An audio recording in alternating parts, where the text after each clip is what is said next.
We are good to go. All right, we are ready. Welcome back, everyone. We will continue our briefing with a presentation from Kerry Myers from North Mason Chamber of Commerce.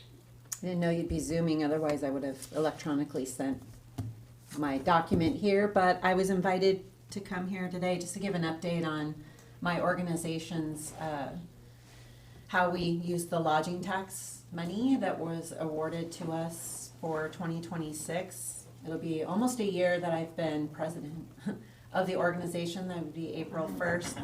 So I've had enough time to see what works, what doesn't work, and so now that we have a new year, 2026, I'll be reporting differently to the LTAC. You'll see some modifications to really showcase better updates from the organization. We might have had a history of maybe not effectively showing how the monies and where they're going. So I think this is a good time under my leadership to showcase that. We did get $45,000 from the lodging dollars, and this document for the visitor center, it's been decided between the organization since when I've taken position there that the Belfair office as a visitor center just truly wasn't performing, and the foot traffic was down, and I wasn't convinced that we would get people to come in off of Highway 3 to come in and learn more about the area. We're also up against where people just electronically do it themselves and get on Google and do all of that. But we have fairly an empty visitor center, and no one likes that. So with Mendy Harlow from Salmon Center, she's our chair of North Mason Chamber.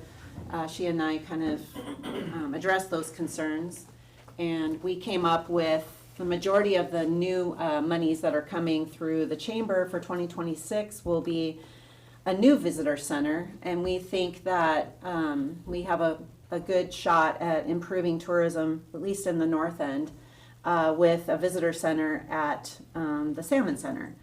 And so I have a little document here, really the cute little shed that I have mimics what we have at Hunter Farms.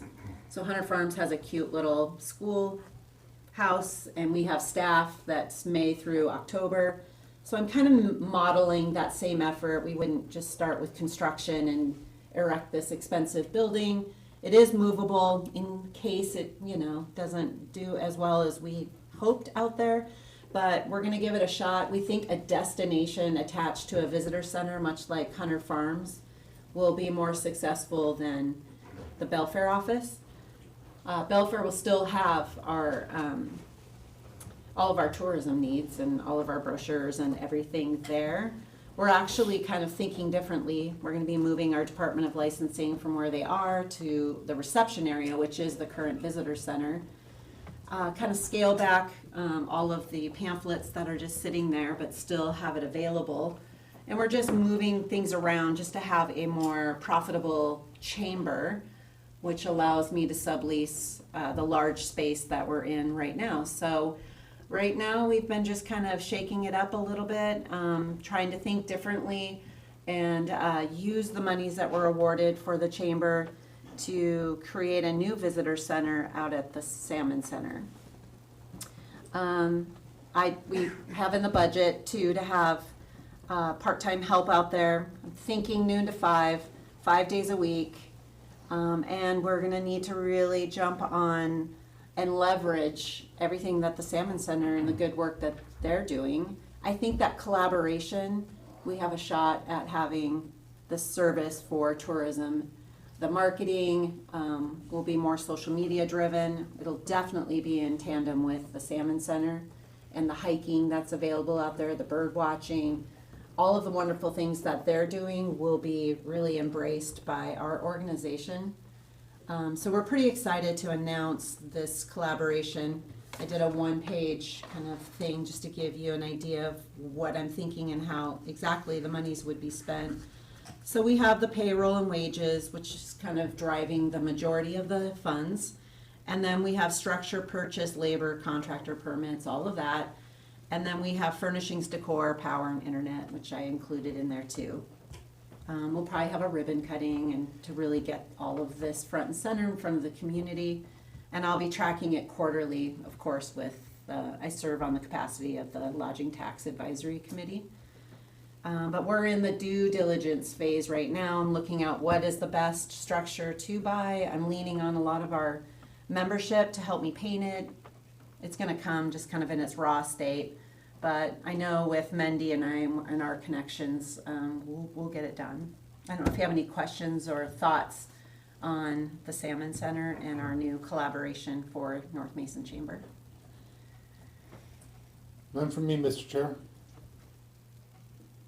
No, none for me. I'm one. Okay, good. Can you tell me how many visitors actually go to the Salmon Center? That's a good question. I can ask Mendy. Okay. I know they have people hiking on a regular basis daily, so there's definitely people going down there. It looks like it's just a road that goes to nowhere, but let me follow up with that. Okay. And you can even just bring it to the Mhm. lodging tax meeting if you want.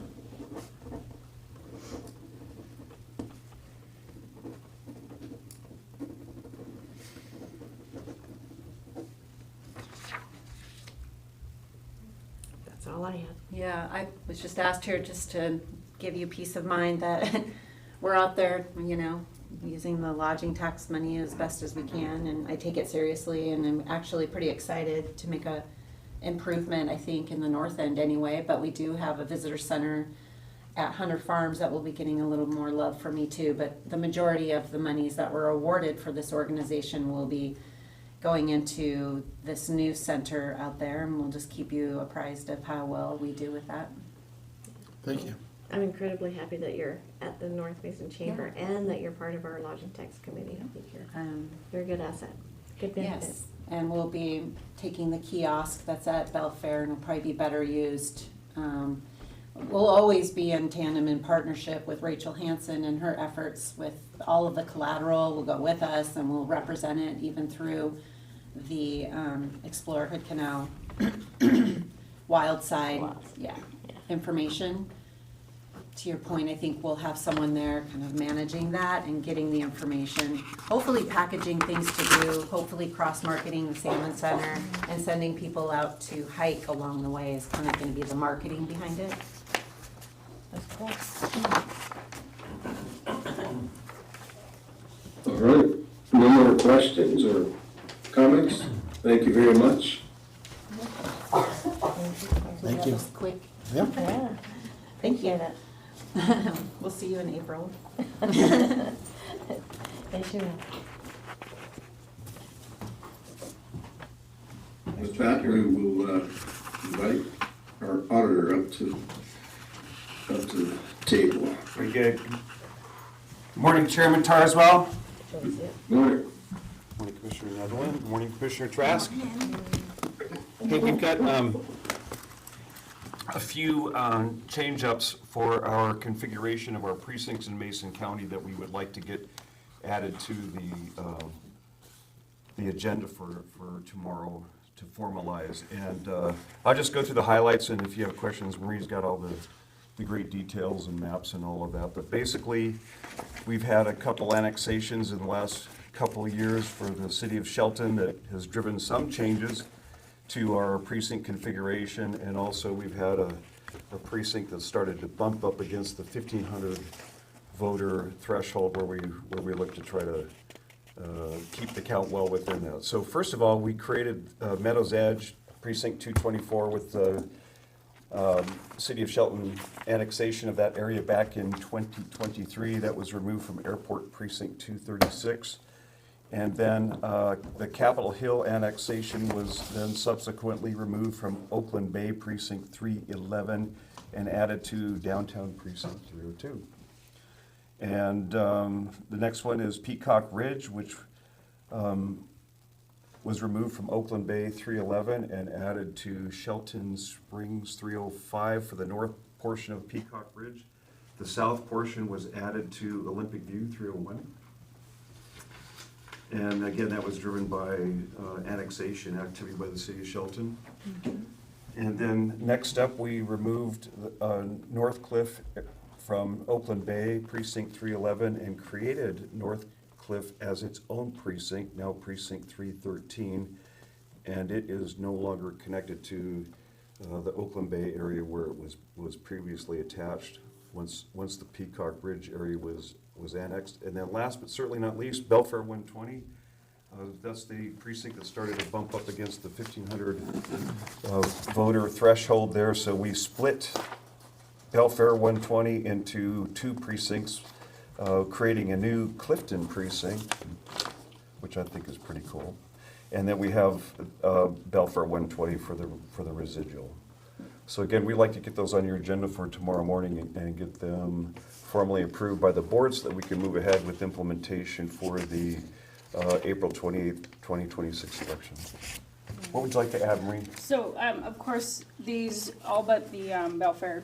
The Belfair, we just have to split because the voter registration level, for the state maximum is 1,500 and it's at like 1,437 or 57. So it's getting really close and there's a lot of growth up there. So we need to split that. All of the other ones literally is all the annexations, the 3 annexations to the city that Steve explained, affected the other precincts they came out of.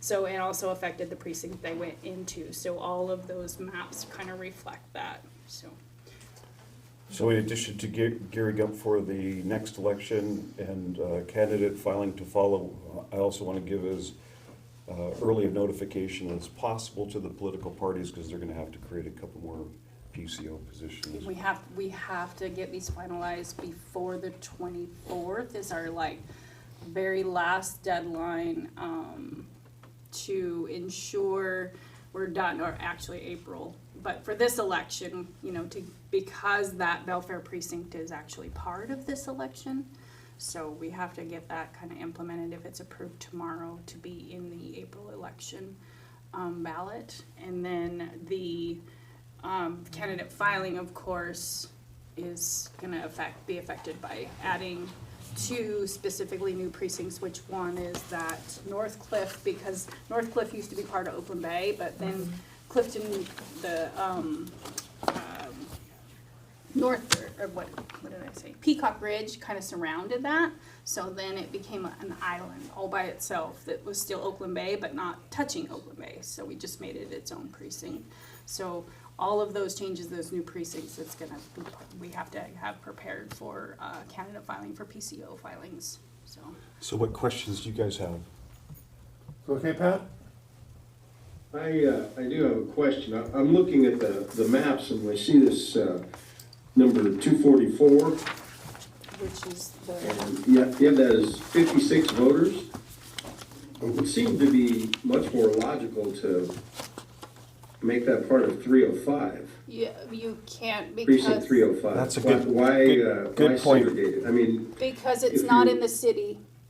It's driven by annexation. It created a little island of territory that still remains with the county and not part of the city, so it needs to be its own precinct. We have another one the just 244. correct.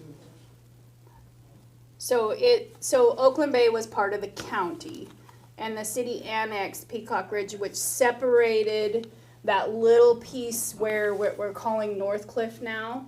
It separated that away from the Oakland Bay precinct, and I can, get you guys those maps or whatever to kind of show you. But it then separated that piece away from the actual Oakland Bay precinct. So now it's like this. It's got this Oakland Bay, and then you have now part of the city, and then Oakland Bay. So they weren't touching anymore.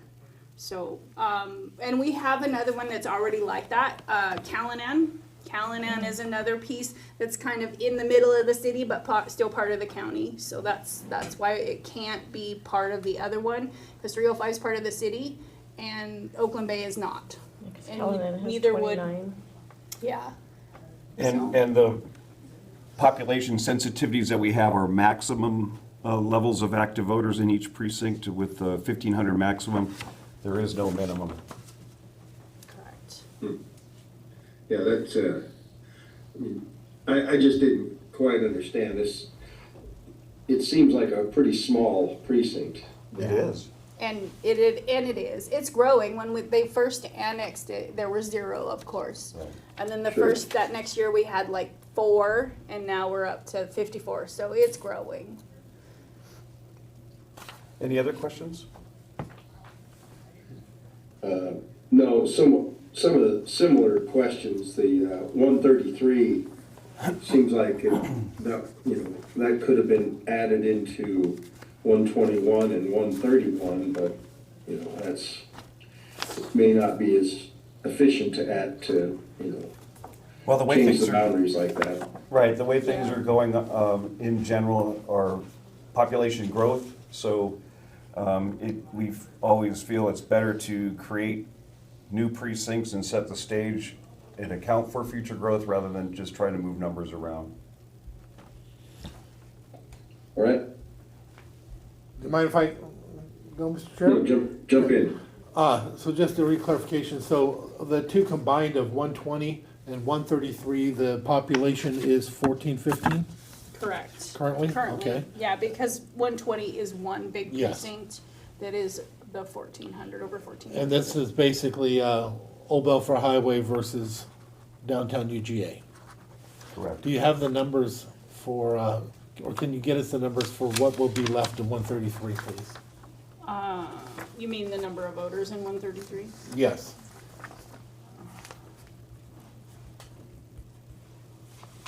I can get that for you. You want me to just email it to you? Is that? Other than that, I'm good with it going forward, Mr. Chair. So the process, just real quick, the process is just, it doesn't have to be a hearing, it just goes to the BOCC because we're the governing body. Correct. Correct. You guys are the final decision on approving them so that we can get them going, and then those precinct changes require us to notify those voters that their precinct changed, and we have a timeline on that as well. And so no committee was created or had to be created to do the adjustment? No, and they're strictly for mainly annexations, and then that 1500, one precinct that's getting close to that 1500. Because annexations happen right away, so in our vote law system, which is our voter database, those annexations were implemented immediately because they were approved, as soon as they were approved. Well, except for Peacock Ridge, because we weren't notified it until way later. I mean, we came across it kind of accidentally. But the good thing is that our vote law team, they check the registry for those, and he implemented it already into our vote law system. So that was done, so if a voter came in, it was already gonna be done, thank goodness, but we have to get those done right away. So now it's just adjusting all those boundaries to reflect it so that everything is good to go, especially for our candidate filing, different things like that affect those areas, so. Any other questions? None for me. No more questions. Thank you And for your so you- time, really appreciate it. So you need this added to tomorrow's agenda? I Yes, think please. it's already on there, yeah. But yes. Thank you. Thank you. Nice job, Ray.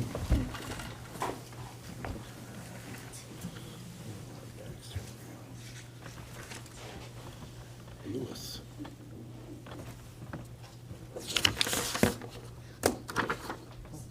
We have an interview, Yep. Avery. 10-3? Do you have the paperwork on Avery? I do. Okay.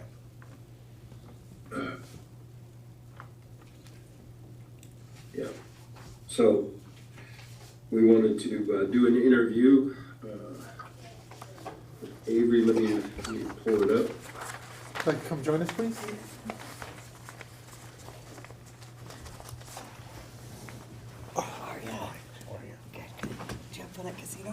Yeah, it was a blast. How are you?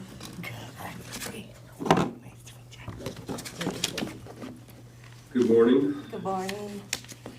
We will start off. We have a series of questions, and I'm going to reserve the right to hand the questions off to my two commissioners that are there, and stay out of this, because when I talk, I start to cough. So I'm gonna just listen. Okay.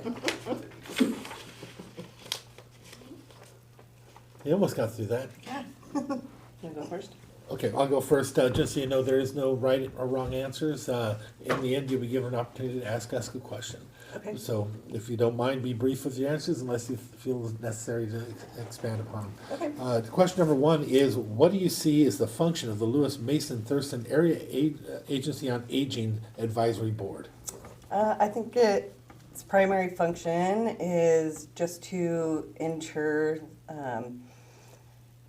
that there's equitable resources throughout all three counties for the aging population, which is, as I'm sure you guys know, anticipated to grow, I think, 21% nationally by 2030, and Mason County in particular, the position I'm looking to get, is supposed to increase by 25%. So there's just going to be a lot more seniors in need of not just health care, but social services, help with day-to-day things. And I think the council is, from the research I've done, doing a pretty good job of that, but there needs to be a few more bodies in there. As far as I know, Mason County only has one out of the 6 spots filled, so. And I don't know if you guys know, I know you do, Randy, but I am the program and event coordinator at the Hub Center for Seniors in Belfair, so I just think it would be a really good marriage between the two organizations. It would give me more things to help the community over in Belfair with. Very good. And I think you already answered this. The next question was, why do you want to sit on the advisory board? But you already answered that. So we can, Go ahead and ask next. all right, so the council meets every, or the first Wednesday of each month. They used to meet in person in Olympia, but now it's mostly Zoom. Okay. And so would you have any issues with that? Nope, not at all. Okay. She's actually on that. That is my committee. Yes. Oh, cool. So, do you have any conflicts of interest with the mission of the advisory board at all? Anything you say could be a conflict? Nope. My dad is a fire commissioner. I don't know if that, Mason That's County. cool. No, okay. That's cool. All right, last question. Do you have any questions for us? My one question was gonna be, where is the meeting? But, if that's Zoom, that's awesome. And then, the council does advise a lot on grants, is that correct? Some, Okay, yeah. It depends on how much, honestly, it depends on how much you want to be involved. okay. And, looking at your resume, Yeah, I've done It's- some great that's awesome. grants That's before, yeah. awesome. Yeah, Okay, yeah, cool. yeah. I do want to share that the, Area Agency on Aging will be out at the Hub on March 26th Yeah, at 1 o'clock, so I encourage everybody to go there and meet you. yes. And meet the amazing team that we have at Area Agency on Aging. Yeah, I've only met Glenn so far. Oh, Glenn, but oh my he is a gosh, gem. Glenn Harper, he's awesome. Yeah, he's a good egg. He is, he is. Any other questions for us? I don't think so. Then we'll discuss it a little later on today and try to get back to you soon, let you know Okay. what we think. Awesome. Yeah. Thank you very much. Andy. Good to see you It was so again. great to meet you. I'll see you on the 26th. Yeah, Thank thank you.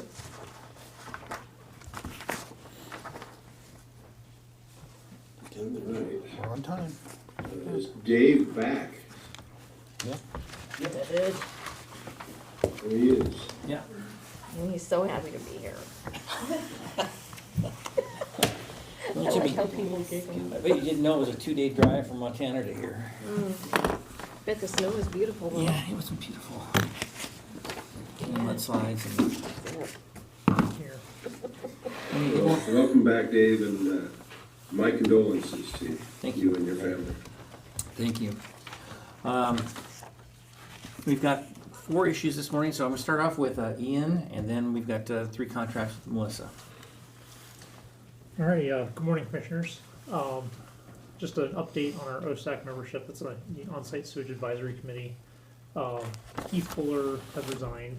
He was our Realtor position, and we're really sad to see him go. He's been a really great contributor to the group.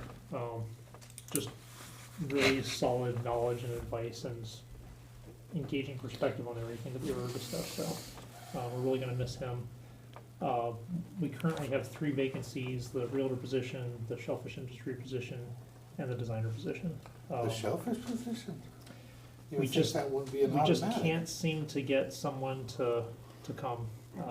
We've been really pushing Self-preservation. every time to, They wanted this. They're the ones that, Can yeah, you- it's been a struggle. We've been trying to Okay. get somebody. so we'll make Can you some phone send, calls, huh? yeah, can you send a list of the vacancies to us, and then we can start reaching out to encourage people to join? Okay. I'd like to do a press release, to just let it be Absolutely. known. But yeah, I can send you the list of the vacancies. Okay. We might have an applicant for the designer position. It's possible. Oh, cool. And we have, and just for clarity on the designer position, we have 3 designer positions. So there's 2 filled and 1 unfilled. Okay. So we do have good designer representation, just. Keith, huh? Keith is gone, unfortunately. Well, that sucks. Yeah, he's been, like I said, really, really great to work with, and really sad to see him go. That's all I've got. That's it. To you. Okay.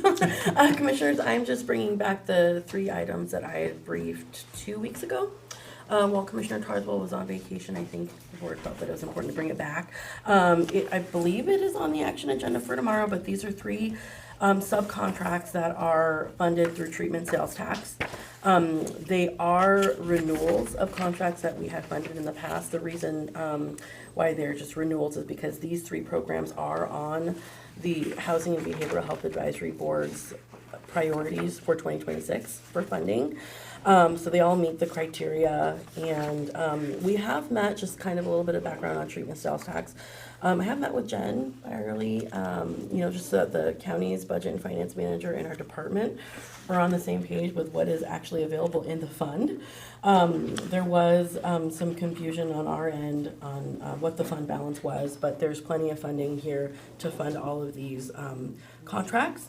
They are just for the year. They were effective January 1st through December 31st. Again, they're coming a lot later than we would have planned on executing these, just because of the confusion with what was in the fund balance.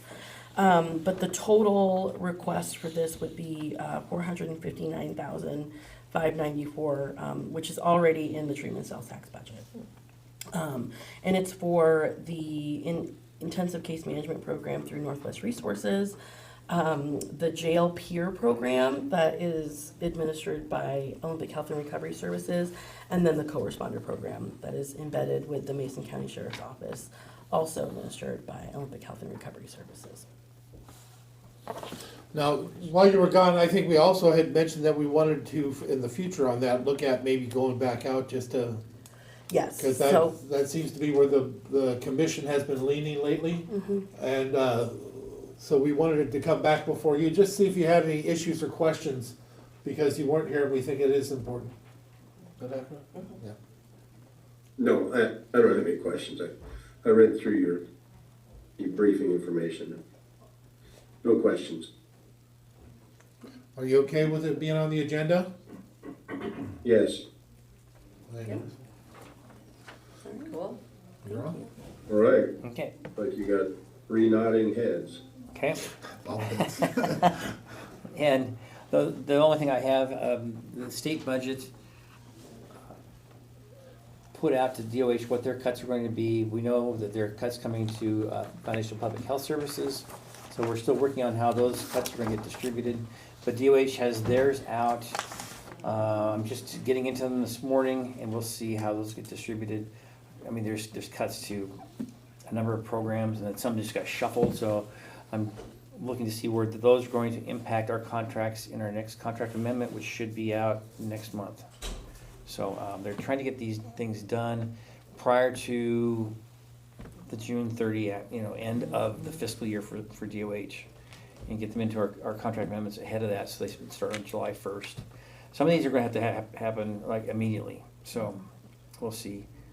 There's just kind of wading through the noise that happened in the last week of the legislature, and trying to sort out how that actually washes down to all this, because nothing's been signed yet from the governor's office, so this is still subject to change. And we're doing a lot of signing this week. Yeah. Yeah.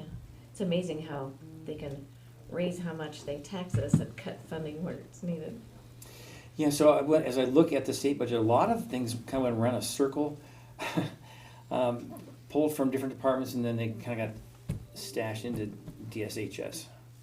And then Healthcare Authority is pulling more money from the feds, so that's a kind of off of our budget line.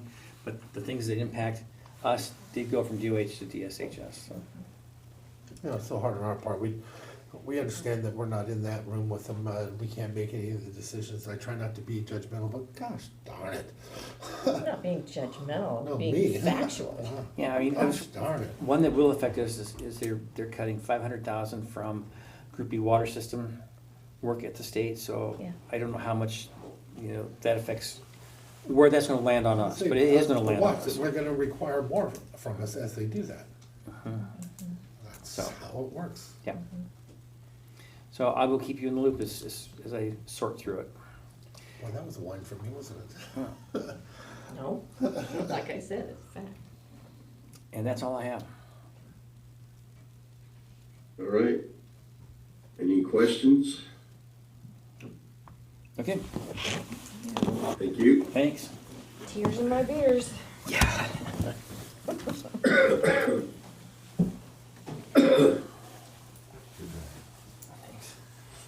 All right, so now we will hand it off to Travis for support services.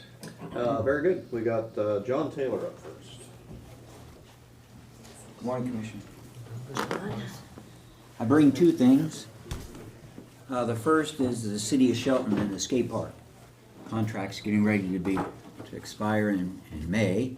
So we're bringing it to the commission to decide whether we're gonna continue the skate park, which would be up to a $5,000 for this next year, which we would add to the state park for upkeep, or we relinquish the contract, which means that we would have to turn the skate park back into the property it was before, and it would be a 50-50 split.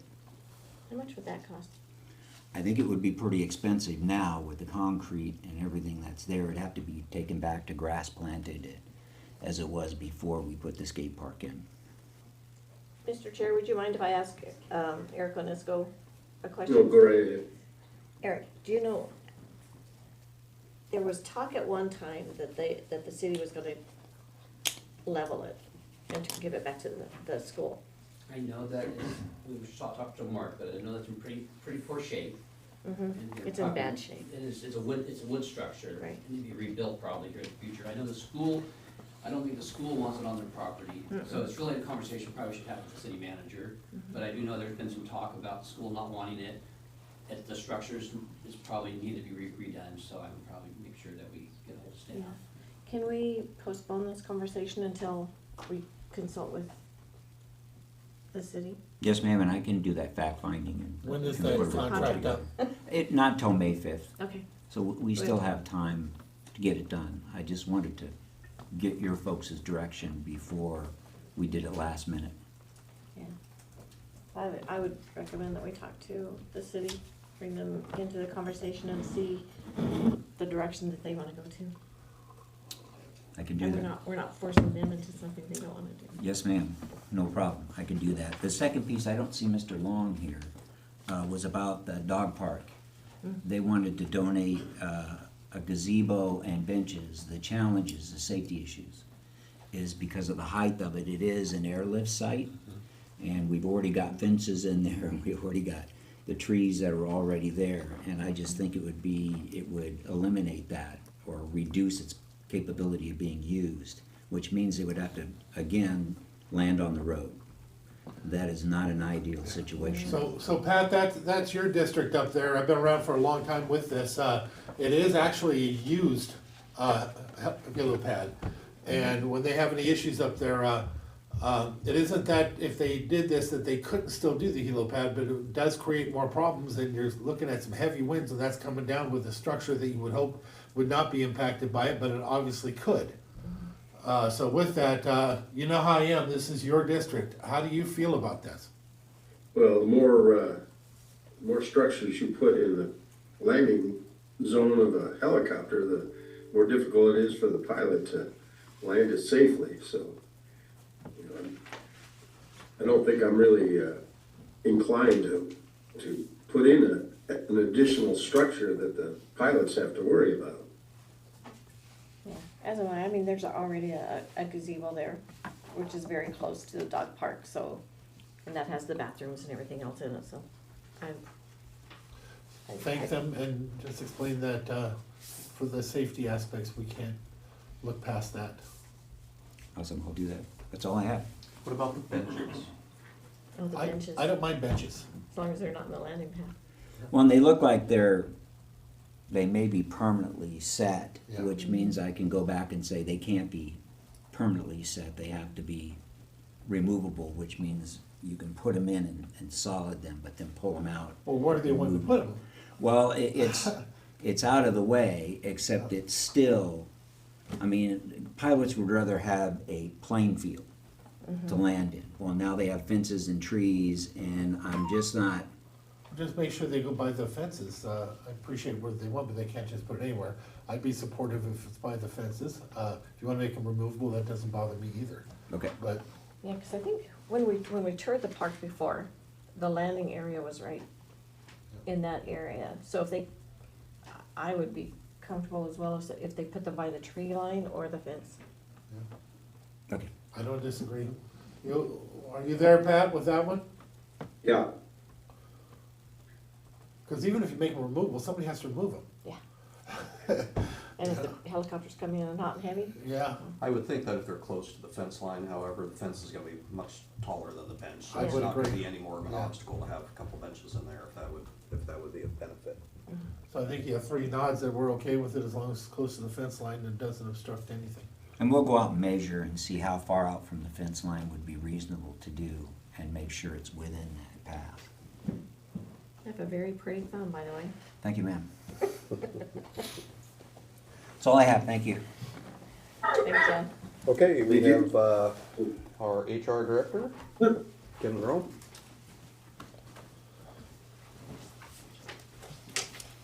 Commissioners, Happy days. happy days. Yes, happy days. Happy to report, we have a general services contract that we've been negotiating for several months now. Finalized the language on that, last minute details with the union, and we are ready for signing and executing that contract tomorrow. Okey dokey. Thank you. The You good highlights. with that, Pat? Kim, I couldn't hear a word you said. Oh, I'm sorry, I'll speak up. We have finalized the general services labor contract, ready for execution tomorrow on the action agenda. It aligns with similar actions that we've taken for the non-represented and the other unions that we have closed contracts on with the 2% across the board for 3 years.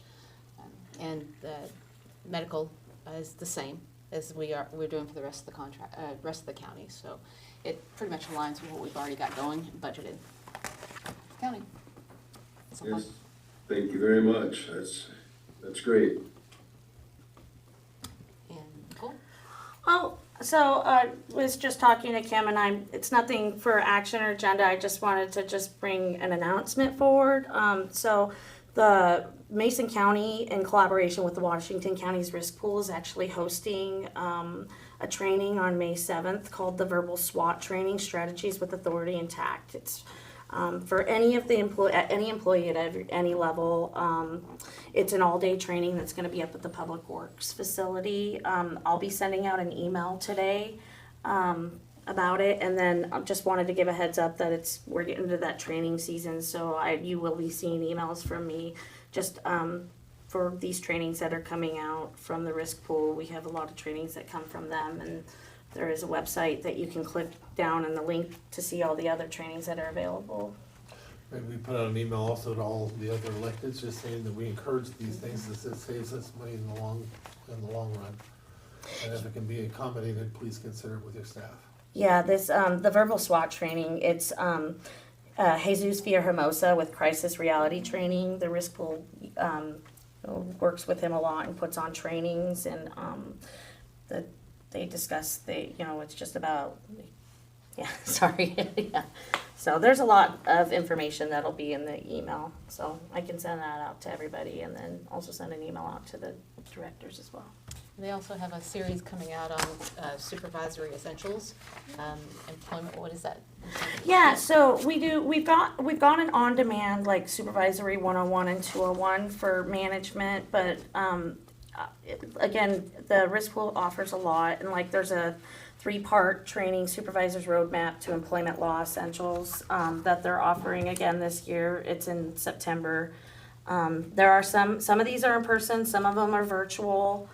And then also if there's any trainings that anybody's interested in that we don't offer, you can reach out to me, and it's something I can certainly reach out to the risk pool and see if it's something that they can provide for us.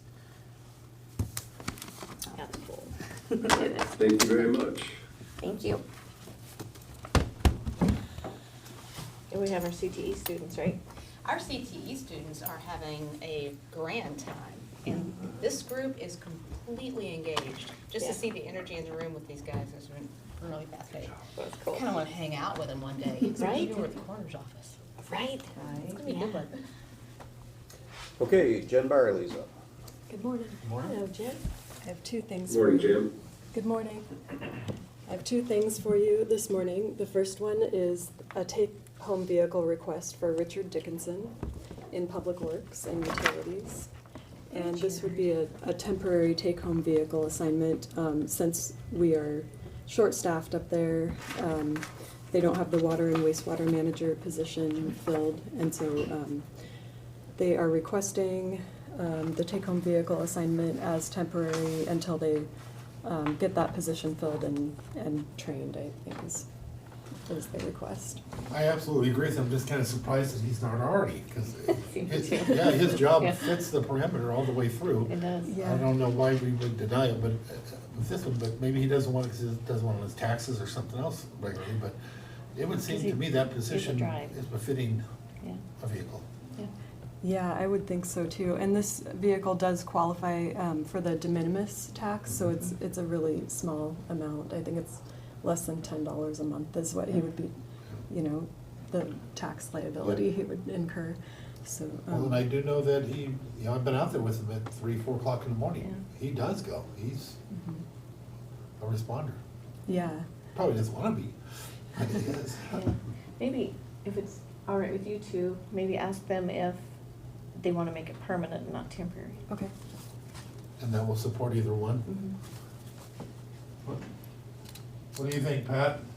She was, in case you couldn't hear, Commissioner was requesting that we go back and ask them if they would like to make it permanent instead of temporary, but that we would accept either one. Yeah, I think that's a good idea. Okay, great. So that'll be on the March. Both sides of me. That was him saying speak loudly, because he's having a hard time hearing. That'll be on the March 31st action agenda then. And yes, I'll get an Thank answer. you. I'll just email it to Travis about whether they want to make it permanent. Okay. The next thing that I have is the February financials, so I'll share my screen for that.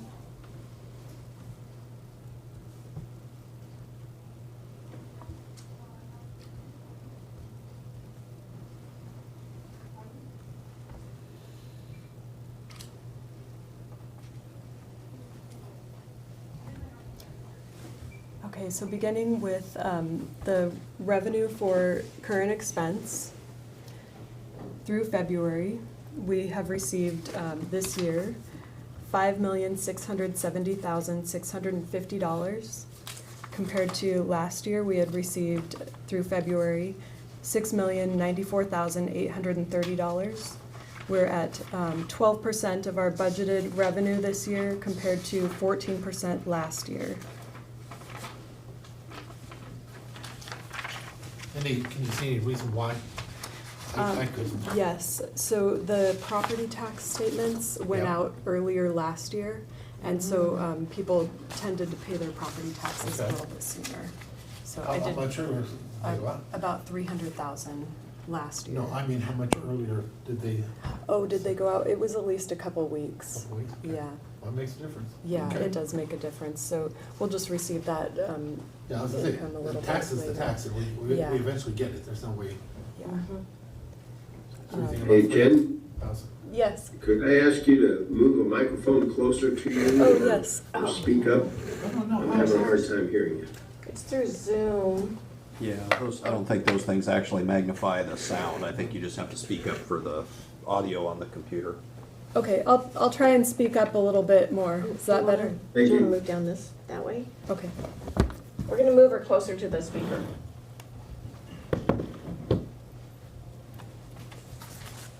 And Mackenzie, can we please look into getting an owl or something to magnify? Thank you.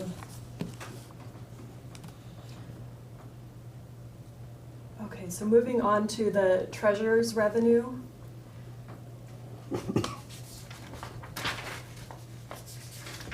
We received this year through February $2,936,606, and that's 9% of our budget in the treasurer's office, compared to last year $3,323,587, and that was 11% of the budget last year.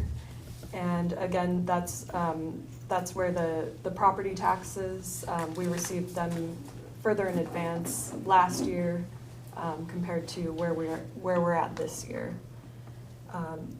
The interest income, I looked at that, and it looks fairly flat with last year. We received $317,000 last year compared with just under $313,000 this year. And we did have the diversion amounts that show as negative in here this year. That reversal should have been done in December of last year. So so that's why those numbers are negative this year. So that accounts for a little bit of the amount that we're under this year. In the general fund expenditures, we have expended this year through February $11,399,381 compared to last year $8,766,584. We're at 20% of our budgeted expenditures this year compared with 15% last year. And the majority of that is due to that risk pool payment in non-departmental.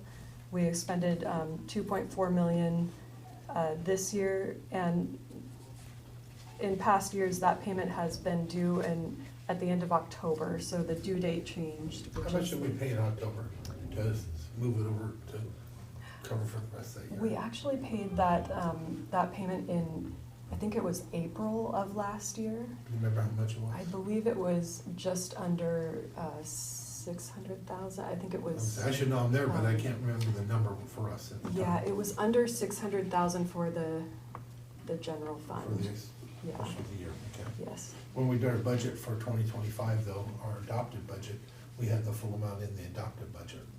We did, yes. Thank you.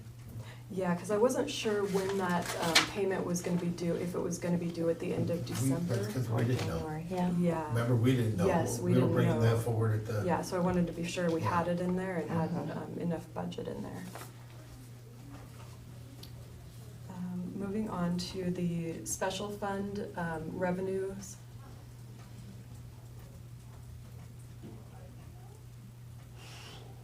And these are just specific revenue streams.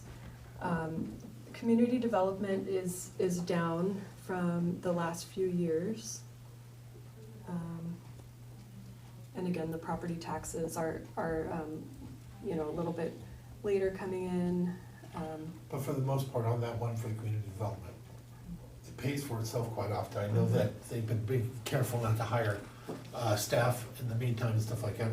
Are we holding our own right now? Even though the numbers look down, are they holding our own with expenditures out as well? I'm Or not are we sure. starting to go backwards? I have an email to Leo and he's on vacation, I Yeah. believe, asking him for the cash balance at the beginning of the year, so I can put that into the budget amendment in June, Yeah. and then we can really track and see where they're Well, at. share that with us when you get it, so that we can just Okay. keep track as we're going, because I know there's some, where it's, equilibrium is coming out, but eventually it'll go one way or the other. Yeah. And I just need to keep track of that in my head, so. And I believe that Kel, correct me if I'm wrong, but she hasn't filled a position that was Purposely. critical, yeah, for, Yep. just Yeah, because of that and reason. I think with Travis, I'm gonna be talking about positions, Yeah. so I can fill in some more detail. And that's because there's two though now, not, you've been holding up. There's actually four, but Yeah, but you've been holding off on one purposely to not have it impact your budget. 3 of them I am,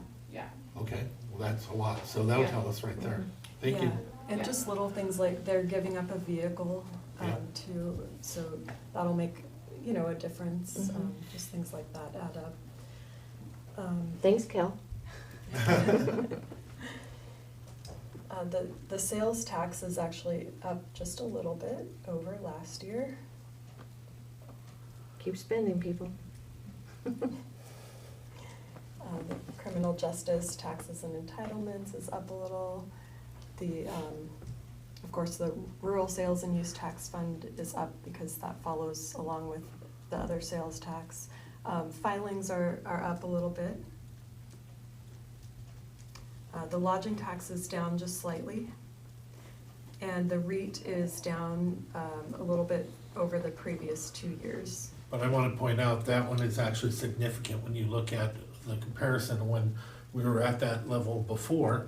That was, what was it, 2023 for the end of the COVID aspect. So this is, just letting you know, it's starting to worry me, this one. For all of us, not for our budget, but for all of us, because that's a sign of something else. The sales tax detail, so we have received so far through February of this year, just under $1.7 million.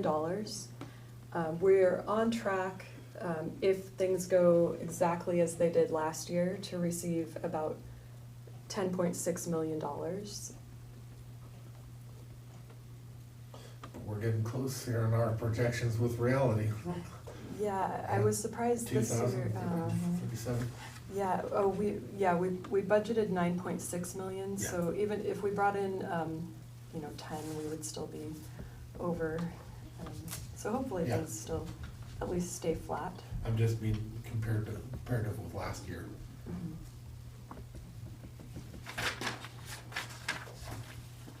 Yeah, it's went up and up for so long. Yeah. Yeah, that's pretty cool. Yeah. The 6-year financial recap, so our cash balance at the end of February is $18,711,377. And I realized after looking at the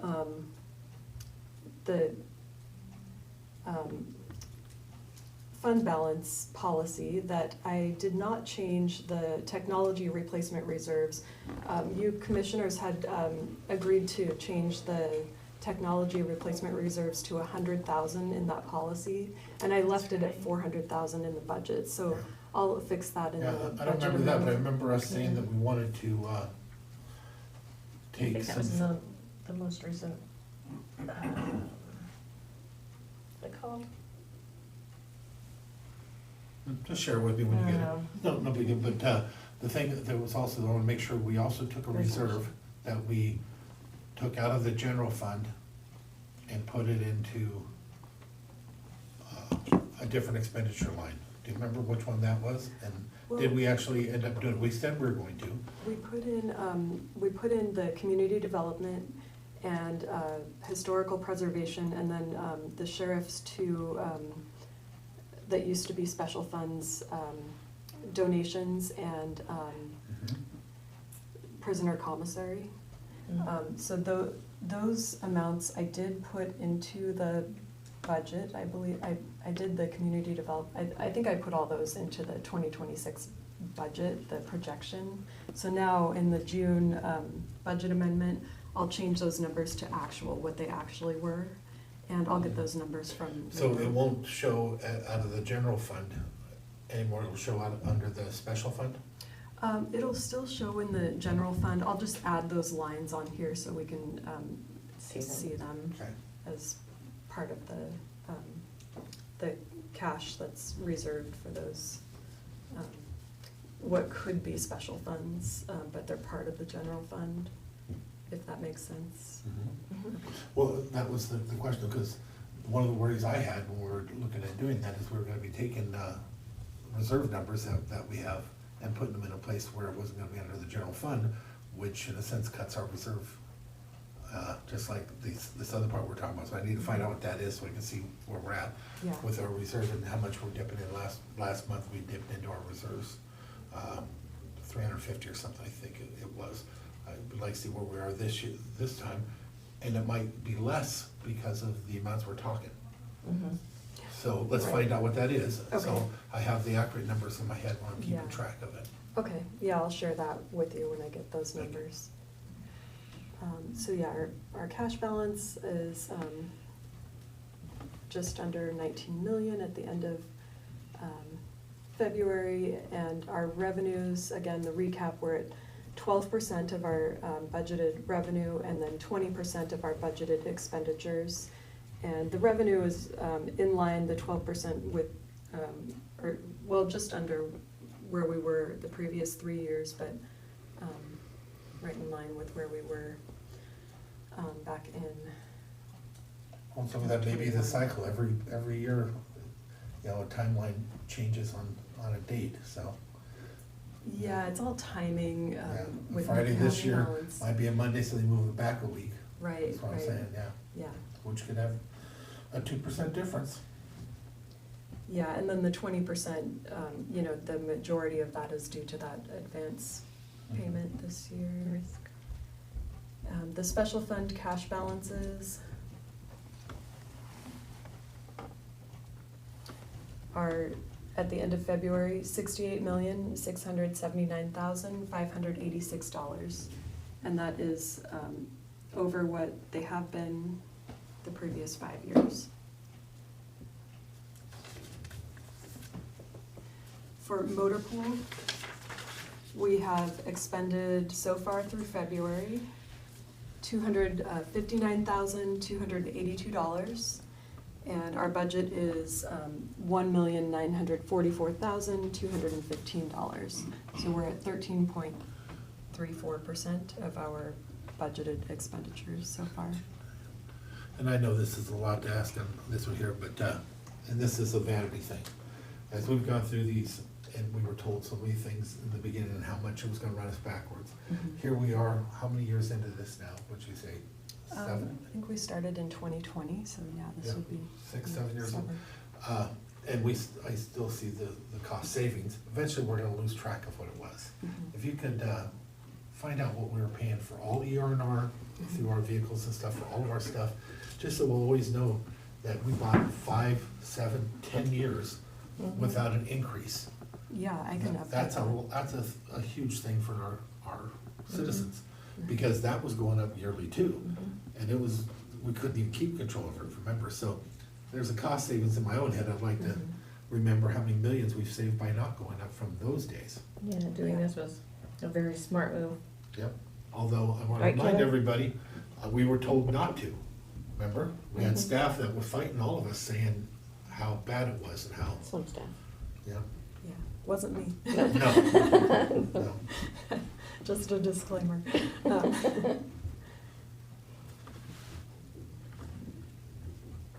Okay, No, I love to see our motor pool report. yeah, I'll update that. I normally keep that updated. I have kept it updated every year. I haven't gotten to that yet, but I will do that. It'll take me a little while to get that. And I guess it's more of a vanity thing. You wouldn't mind, while you're doing those numbers, you can throw what you think the savings was over those years. If you gave the cost index rise included into it, I'd be curious to see what we actually have done. Yeah, sounds good. I can present to you what it was last year. I have that all done, what it was through 24, or we can wait and do it through 25. However you do it, I just would love to have it in my back pocket someday for, Okay, We can just wait until whenever you get that done. okay. yeah, I'm not, I not can. in a hurry. I just want to, I'm always gonna be curious, and we're gonna eventually forget to even ask, because this is our norm now. Yeah, it is, crazy to think where we would be if we hadn't done that. Well, I remember years back, borrowing and stealing just for the law enforcement only, not counting anybody else as they're driving around Corsicas when we were trying and scraping 2 million Yeah, to make an investment, because they had cars that were 250,000, one of them at 300,000 miles. So I always think that tires year, were that bad. was the high year, It's awful. but eventually, yeah, and I don't know what we would have done, especially for our sheriff's police pursuit fleet during COVID. yeah. That would, I don't know, That they would've would have been been awful. riding bicycles or something, I'm not really sure. Horseback. Well, we also had the cost of working on all those vehicles, the cost of working on our own personal vehicles we had here, and the extra gas. There's no way you're gonna quantify all that, but Well, no. And I am joking about the bikes, I mean, they would have just had really old cars, I think. I think we should go The with inventory horses. just wasn't available, yeah.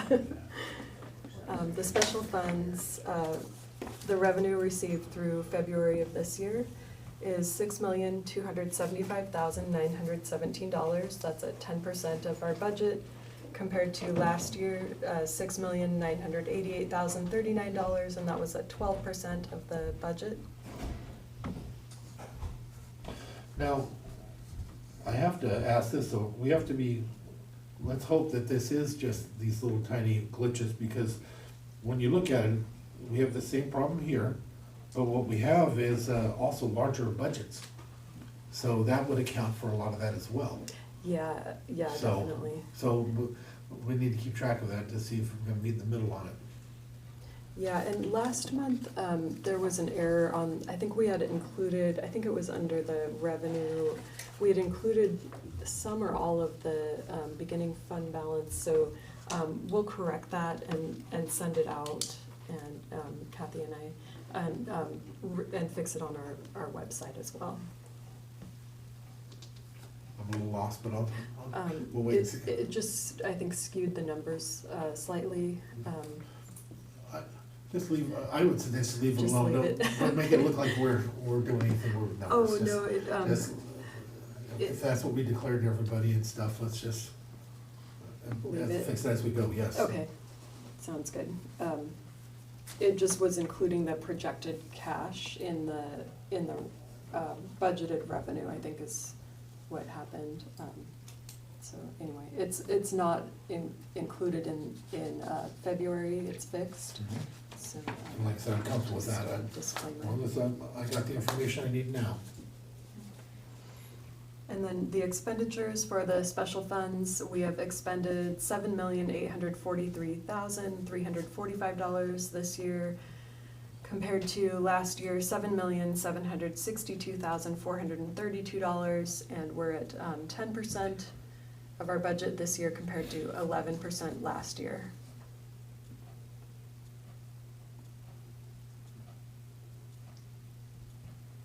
And then our last page, our county debt, we are in debt at the end of February, $14,511,586. So any questions or comments? On the Public Works Building, is that actually still a bond?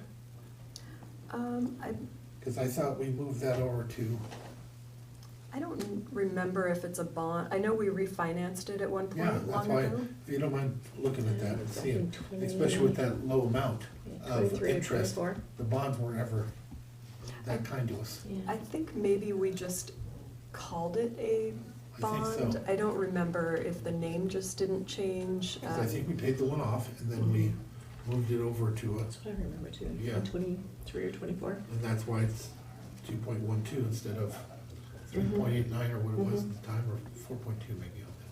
It was Yeah, lower. and that one, we are geared to pay that off in 2027. So next year will be our last payment on that. And that's about $1 million payment, roughly 900,000, something like that. So, as you can see from the balance. Mm-hmm. Yeah, that's cool. Yeah.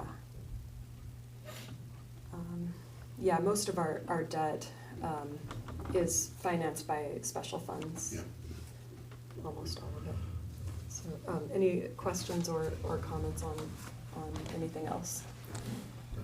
Okay, I'll stop my share, and that's all I have for you. Thank you. Thank you. Any questions, Pat, or comments? Can you hear me?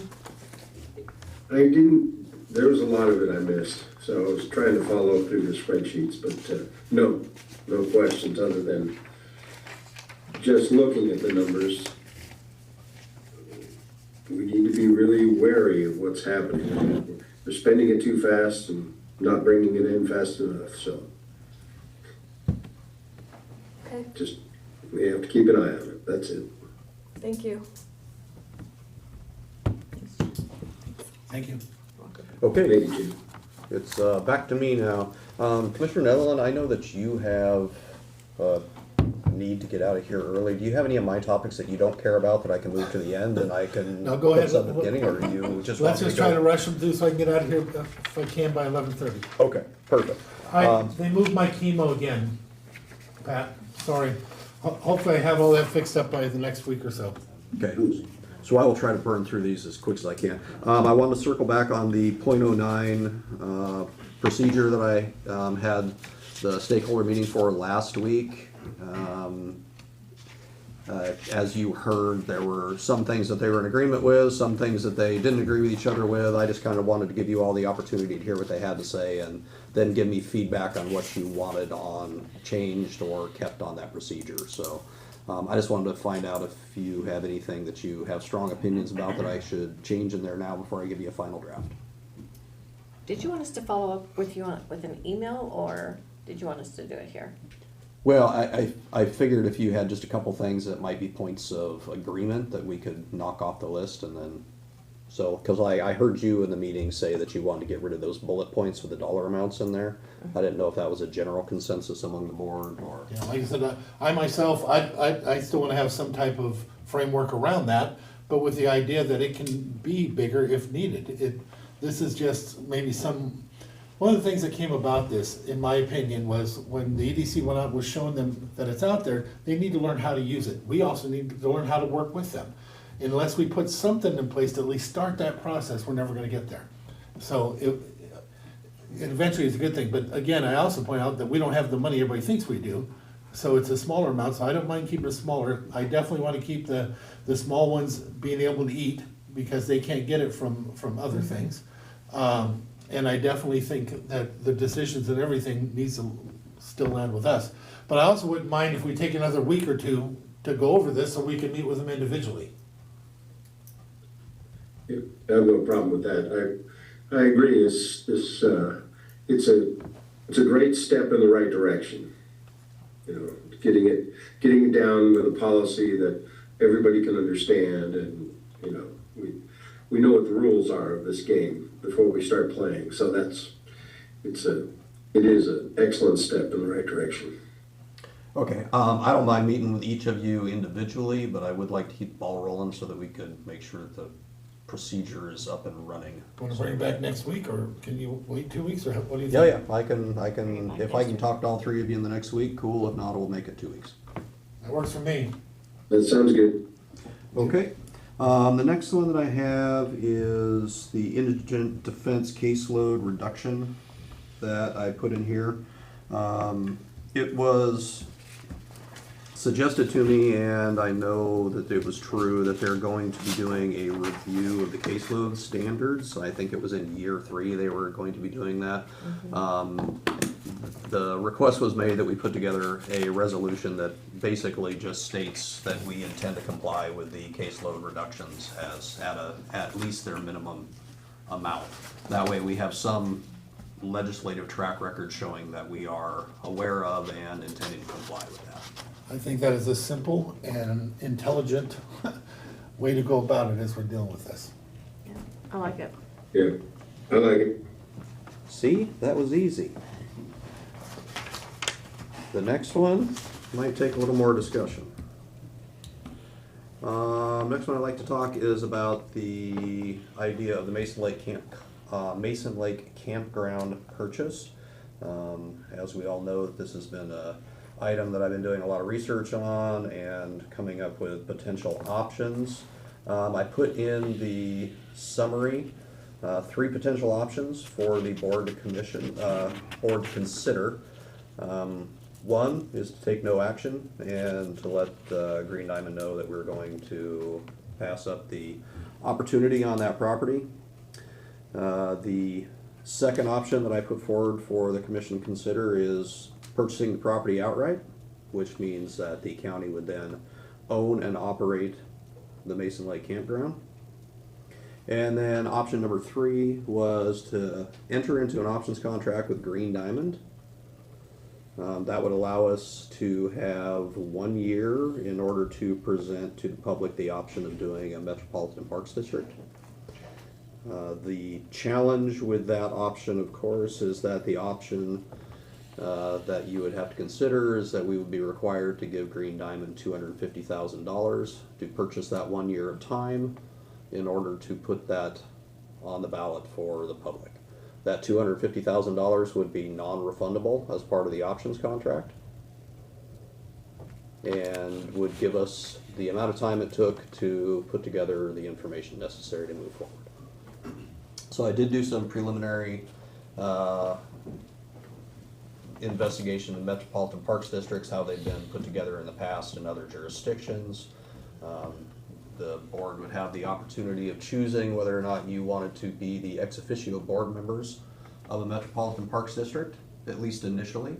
That would give you the opportunity to determine how it was set up, what parks were to be added to that, the purchase of the Green Diamond Park, etc. So that is one option. The other option is to follow the RCW in the other path and to have commissioners elected independently to be running the Metropolitan Parks District at that point. The only challenge with that, of course, is that if you do that, there is no guarantee that those commissioners that are elected would establish the Parks District as you intended at that time.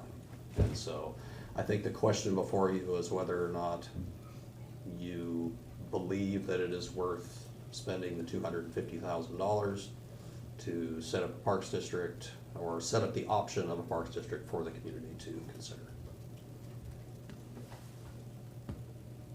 That's a tough one. And I should also throw in there that we're at the end of our timeline with Green Diamond, and this really does require a decision, or they're going to have to move on to other potential purchasers. And that's not a power play on their part, it's just that they've been 2 years with the state and considerable amount of time with the county and been gracious in giving us the amount of time that we needed to fully research the options, and so they're just kind of feeling pressure from their end at this point. Commissioners, any comments? Comments and concerns, I guess. I guess I'll take a bite. Okay, so time being what it is, it sucks. I don't ever like being pushed or whatever, but again, we've been working on this for a while, and I don't want to be disrespectful to the time or to the process. I definitely, for myself, cannot see this county going and pushing for a tax increase with us running it. I just can't. I worry about when the time comes for our law enforcement that it may have an impact on that, but I don't think it's going to pass. But this is where this is going to sound a little different than what everybody thought I would be. There's a special time and place for things when they happen, when things line up a certain way. If there was going to be a group of citizens that were pushing this ahead and they took it on to move it forward, I'd look at it as a $250,000 investment in order to keep something that is precious. And now I'm going to throw somebody on the bus, but in a good way, but maybe not. Depends on how you take it. Right now, they have an individual who's been supporting this that is an ex-commissioner and has more knowledge than when they came before us in the past with a parks board. I couldn't support it at all because it was very dangerous. Everything the way it was set up. Now we're talking about taking our parks and putting it into this parks board. That's scary. But at the same time, if you have somebody that actually has some knowledge and the ability on how to do it, which they never had before, and nobody's asked him and he's not stood up and said, I'm going to take it on. But if he did, well, I got to give that some weight, because the truth of the matter is, Kevin does know about this stuff. He was there. He did deal with it, but he'd have to take this on. And that's a hard thing to consider, because other than that, I don't want it. I don't need it, I don't think I wanna see our citizens be pushed into a thing where they feel like they could lose their parks if they don't pay into this, because that's not what I want. We're already paying for the parks, we're already taking care of it. This would be an expansion, and I'd like to have it in whatever verbiage is put together by this group, that it is to purchase that along with the others, because I don't wanna see this happen and then them not purchase it. I do know people in North Mason will already be against it because they feel they're not getting anything. I know that there's people down here that say they're not gonna be for it unless they can get their parks district put in. I know that because these are conversations that I've had with them individually. But I am open-minded enough to know that there is a possibility, if it was done right, that it could happen. So with that, that's a lot of caveats. I can see it as an investment, but other than that, it's a high-risk investment. Can I make one comment to the comments that you made?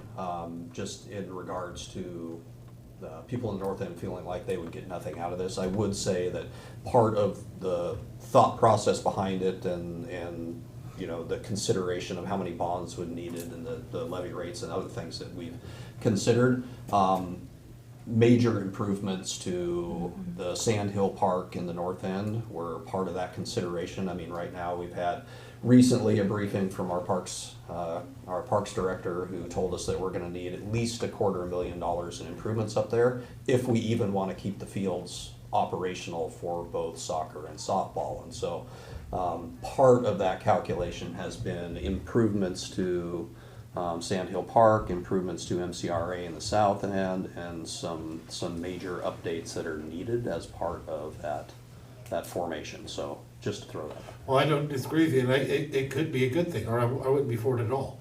But it would depend. You know, the way they look at it is it would be South Mason centric, because that's how the vote goes and stuff like that. This is just the things they've said. I'm not saying that I even agree with them, because with what we have, yes, it is different. We don't have lights and stuff in our parks. We don't have a lot of things that they have, but there was also a lot of help from other organizations before I ever came here that helped make that happen down in South Mason. It wasn't just all by itself that the county was going, you know, throwing all the money at South Mason. And I do know that we've been looking at doing lights and stuff like that. It's just that the granting rounds haven't been there for us to be able to capitalize on some of those monies in many years. It comes back around. So I'm not arguing for them on that. I'm just telling you that's the stuff I've heard, and I can understand where they're coming from. I would love to get Parks District going, because we have some amazing parks in Mason County, and they're not utilized to the extent that I think that they could be utilized. We have hidden gems. God, we went on a tour, was that last year before last? Every one of them. To the parks, so we went to every one of them, and so many of them are just stunning. But people don't know that much about them. Gonna have to talk to that LTAC committee too, because that's tourism. But they could be with the Mason Lake. I would not want the county to take it on as a whole. I think that if we do anything, I would support the Parks District. Once the Parks District is formed, then they can decide whether they want to go to bring in the city or not, but I would like to go for the Parks District and see if we can get that going. But again, I want to make clear, I'm only supportive if it's a citizen thing, not the commission. Exactly. Yeah. So that would mean they, you know, we're buying a little time here, maybe here in the next week, that they're willing to take it on, or they're not. And if they're not, then that makes my answer pretty simple. But if they came to us and said, I'm willing to lead this, I'm willing to take this on, because there's another one that sits next to him on this, and I'll just say it, it's Diane, who's one of the most incredible people we've ever met. Together, that'd be a hell of a team. And if that was the case, I'd be a lot more interested in listening, because they have a possibility that others may not have. So can I ask clarification on that? Are you saying citizen-led as in you would want to see elected commissioners of an MPD? Absolutely. So you would not be interested in the... I don't want us to have it. I don't want us to go for a tax increase and then have it be like that with us leading it afterwards. If they're not willing to take it on and lead it and do all that. I think the unfortunate thing for us right now is that I don't have a week to buy with Green Diamond to know the answer to that. Well, then You have a few hours. Yeah, I guess then if I had to say without knowing any of that, and it'd be on our back only, then I can't support it. But I also think we could also ask Green Diamond straight out for another week or two as they go, because they're gonna wanna meet with them. They already met with them a little bit. They probably wanna meet with them one last time.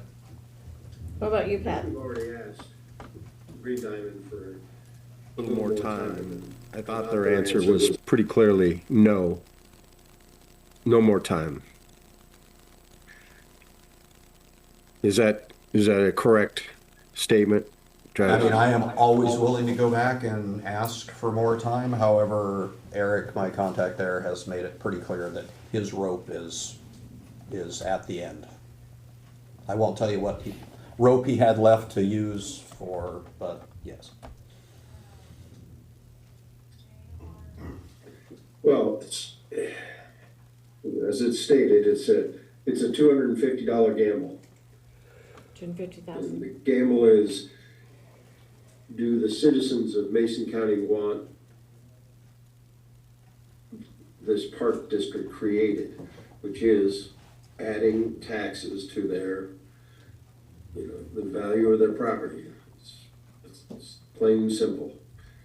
And we don't know the answer to that question. I don't.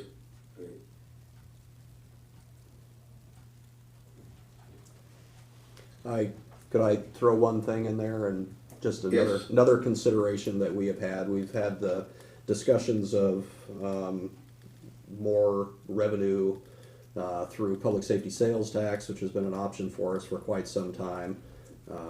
And that also would be going to the public for a request for more taxes.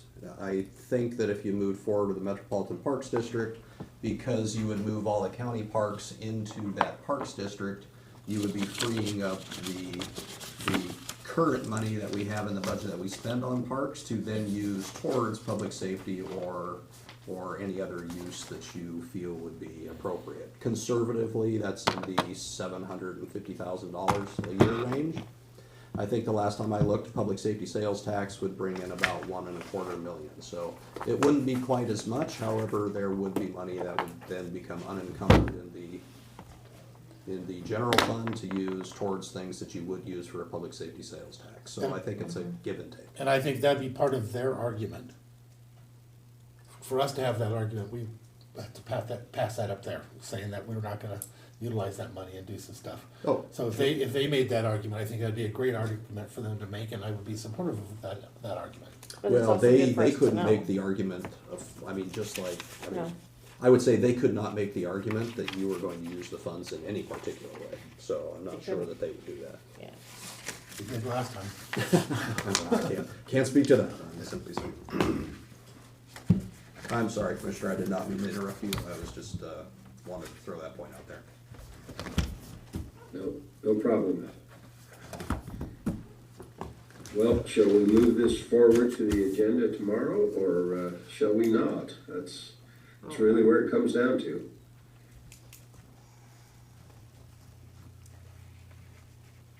I would support it if we could do a Metropolitan Parks District, but if you could find out from Green Diamond if we can have enough time to get that developed. To Get move what forward, the Parks District, get it on the ballot. Citizen or? Citizen. I can circle back and ask them. But they'll probably say no. But if they say no, that becomes the answer for me.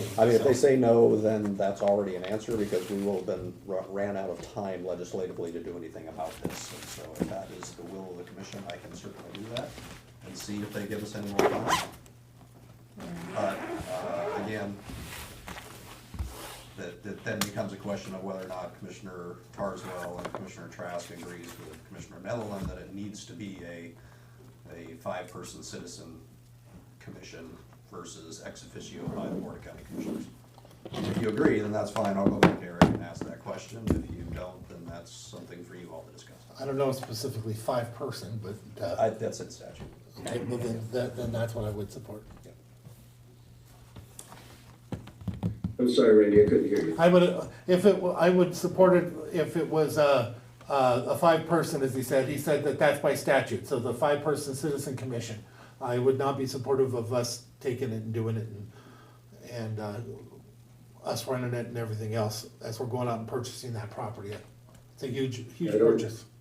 I don't think we have the expertise to run it ourselves. That's not a viable option.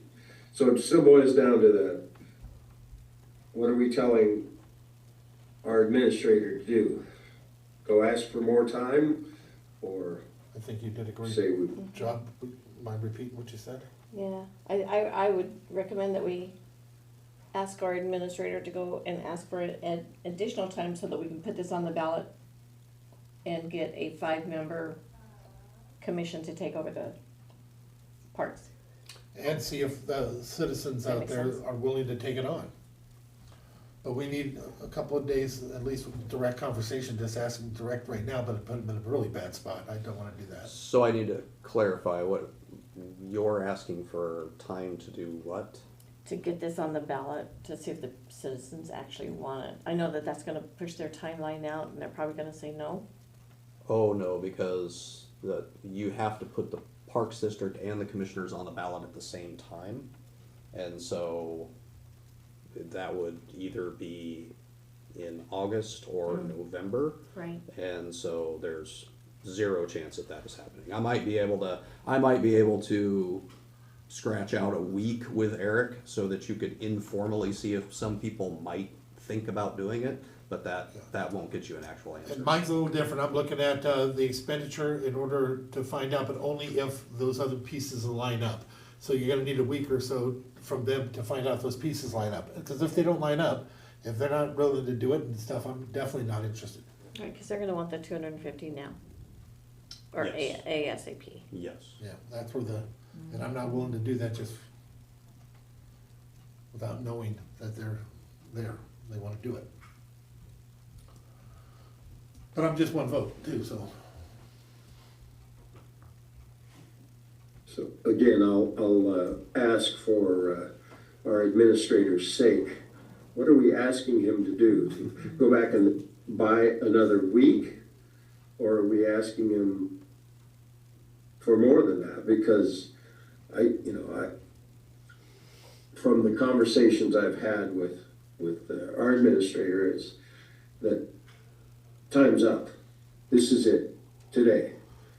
Now, as he said, he's willing to go back and ask for more time, but, they're going to say, nope, you've had enough time. If you can't make a decision by now, we're walking away. We're gonna go sell this park for whatever they can get for it. And, whether they have buyers lined up or not, it is prime real estate, and, they're probably gonna be able to sell it pretty quick. Well, and that will make the decision for us, but yeah, for me, it's a week, just so I can hear that they wanna do it and take it on as a citizen thing. If they don't, then that's an answer too. And Sharon, you would like to have an additional week? Or you would like to have an additional 3 months? I'd love to have an additional 3 months. I'm with her, I'll take the additional 3 months, we're not gonna get it. That's always I think that's a no, but that's just from what I understand, what we've asked in the past, so. Ask for a week, I'm but beg hearing, for 3. Well, actually, no, Sharon just jumped in, go ahead. I said, ask for a week, but beg for 3 months. May get a week, but you're not getting 3 months. Yeah. So, We'll take that's a where we're week. at, we're gonna ask for a week and beg for Yep. 3 months, but we'll ask for a week. Then in the meantime, talk to the main players in this game and see if they're willing to stand in front of it, to But run it and do it. I will say that I need to hear from all 3 of you that you understand that if I do manage to get another week, that we will make a decision, because they. Yes. No, I'm good, I just don't. Yes, Okay, very good. all right, I'm trying to get you clarity, Travis. I appreciate that, sir. I have a feeling I know the answer, but Yeah. Commissioner Netherland, before you leave, I'm gonna go off topic, but you wanna stay for Yep. this one real quick. There was discussion about the Code Enforcement Coalition group Yes. that's coming up this afternoon. Now. I'll be there. You're gonna be there for sure? Okay, if she wrote it, I'll take a backseat to her, but, cause I definitely would love to be there for the next one. Well, if it's, So I would throw out there that I've talked to all three of you. I think all three of you were interested. I talked to Pat this morning and said that he would definitely be interested in being on that for the long term. He just can't be here Well, today. Well, so- I wanna be on the long term too, so I think it's one of those things we're Yeah. gonna have to maybe rotate through. So that We'll we can work it out, yeah. Yeah, We'll we work need to it bring out. our voice, but I support, she wrote it, I support, her standing in the first one with. Okay, on a perfect. question. You brought it up with me. I just Yes. wanted to make sure that we all discussed it real quick Yep. before you took off. Okay, all right, everybody, Thanks, sir. Appreciate it. All right, bye, Randy. bye. Okay, so I will jump back on topic here, whatever that topic is. South Mason? South Mason fire district. Fire District Territory discussion. So as we discussed a little while going back, we needed a little bit more time to figure out hearing schedule and times for votes, should that be required. Last week we did quite a bit of back and forth because there were some contradictory statutes on timing for when a vote could occur should the Board of County Commissioners make certain decisions. We believe that's all been ironed out, and so at this point, I'm moving forward and requesting that the commission go ahead and schedule the public hearing for that discussion, and we'd like to set it for, I think, April 28th. April 28th. And that mainly has to do with commissioner scheduling and notification requirements and those kind of things. Good with that? So, Travis, do we absolutely have to have a public hearing, or is this something that we can, as a board, decide to move forward with and give approval to the fire department? No, it does require a public hearing so that all Okay. parties can come in and discuss the issues around that. At that public hearing, you can either make the determination that you essentially agree with the fire department or agree with Squaxin Island, or you can set it forward for less than a month for more consideration. But at that point, a determination has to be made within 30 days of initiating the public hearing, and then we can determine what path we need to take at that point. So I would say we would move it forward and set the date for a public hearing. Okay, we will schedule that for the 28th of April then. I'll make sure that the proper notifications get out to the newspaper and other related parties, and we will move forward with that. You mean those that are in the room? Yeah. I saw one of them sitting back there. All right, so we talked about code enforcement. Another, okay, I'm gonna go off topic here. I have a few other things to throw out there. We need to reset the elected official meeting. We did have that scheduled for a week or so ago. I thought that it had been noticed to all the elected officials earlier and realized when I read the email when it went out, it was too short a notice. It's just too short a notice for all the folks that are as busy as they are. So I canceled that meeting and I'd like to reset that. We're hoping to reset it for April 14th.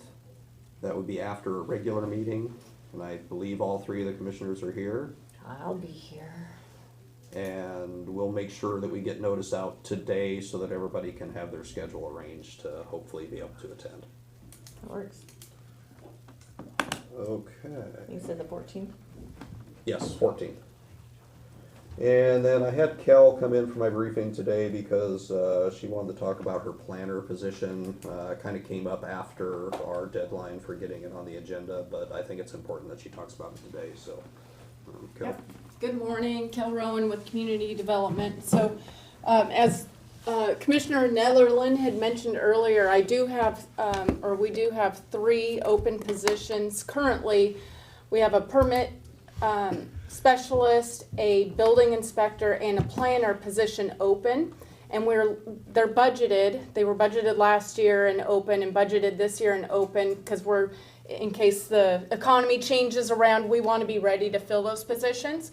But I did have another planner put in their notice to me last week, and so that is a position that we don't want to lose, that I would like to be able to refill ASAP, because it is part of the permit planner positions. It's one of 3, and so we just, when we are down to just 2, we do feel it, even with the reduced number of permits that we are experiencing as of last year, that position is still greatly needed. So I'm just asking to post and fill that position, and that still leaves us with 3 open positions.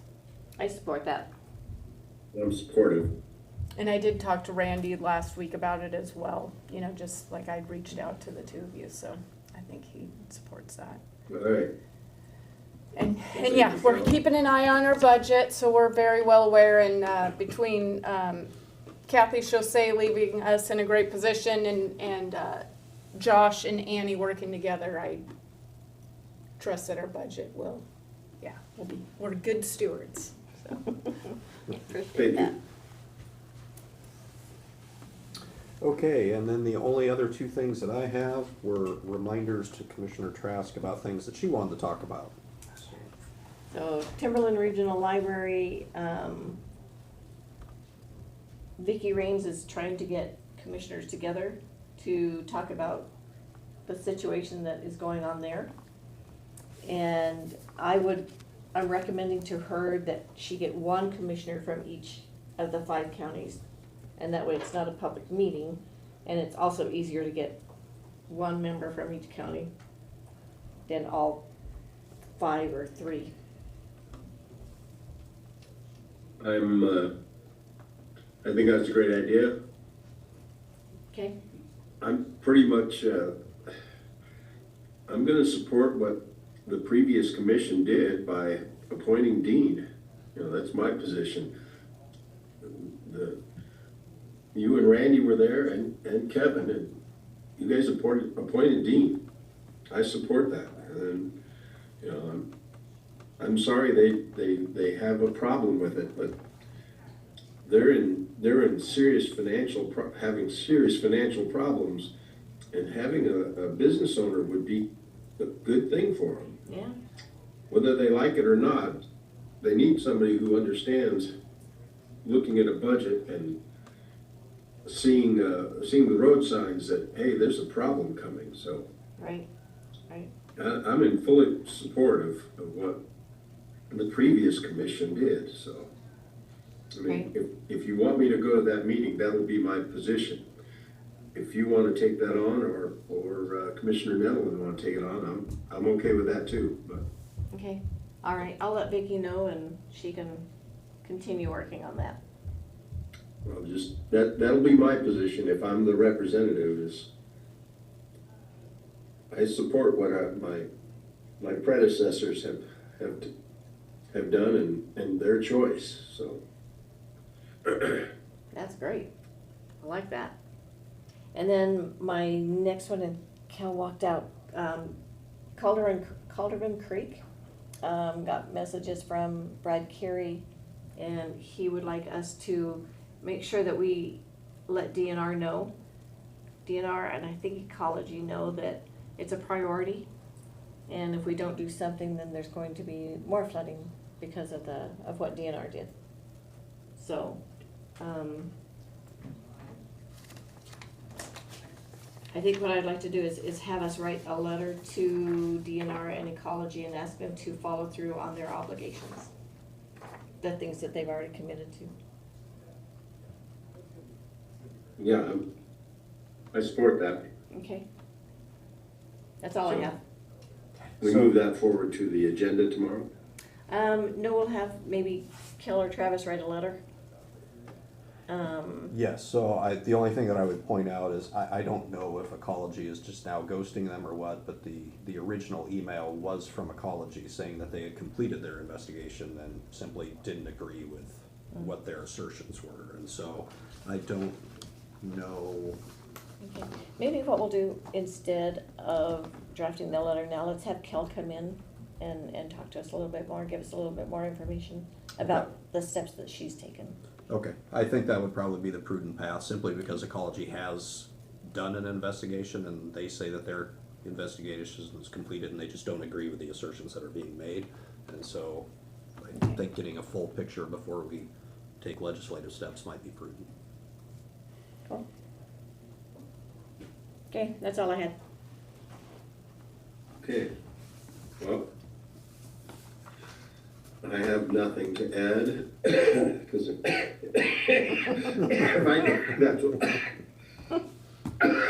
that's what I. Please don't die. Not on video, thank you. So I will. If he was in the room, you could take care of it. I guess we make a motion to adjourn. So moved. All in favor, say aye. Aye. Aye. All opposed, motion passes. We are adjourned. All right, see you tomorrow.